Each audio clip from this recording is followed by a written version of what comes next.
Нашият репортер Руслан Тодоров не спира с усилията си да се пребори с излишните килограми. Неговите усилия не секват.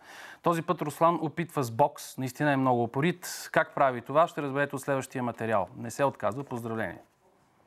Намерих начин как да нокаутирам излишните килограми. С бокс. Влезнах в боксовата зала с плахи стъпки. Никой не ме удари и продължих. Озовах се сред доста хора, които тренираха под зоркия поглед на треньора Стефан Стефанов. Всеки може да тренира, стига да има голямо желание. Няма някаква граница, годишна граница. Поисках да погледам малко, но трябваше да загрея с топка и въже. После с тежести. По-интензивна тренировка не бях посещавал.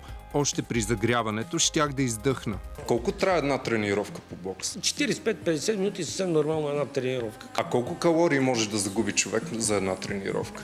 Всичко си зависи от човека, как се натоваря, но примерно някъде около 700-800 калории. Как трябва да сме екипирани преди да дойдем в боксовата зала? По принцип леко облечени, едни спортни гайщета, една спортна фанелка, втора фанелка, след да си изпълни да се преобличеш. Нужни са също удобни спортни обувки и бинтове за бокс, които да увием около китките си под боксовите ръкавици. Оказа се, че Иван и Калоян са имали същия проблем с бираното коремче, както и аз. Последния месец и половина 5 кг съм свалил. С диета, тренировки и диета. Цяло, откакто тренирам бокс, съм свалил около 5 кг, но трябва да си има преди, че аз не спазвам диети.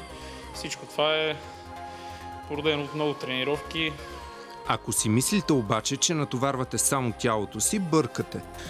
На ринга се качват два интелекта. И единият трябва да победи. Така с мъдрост завърши тренировката ми по бокс. Установих с радост, че съм загубил цял 1 килограм.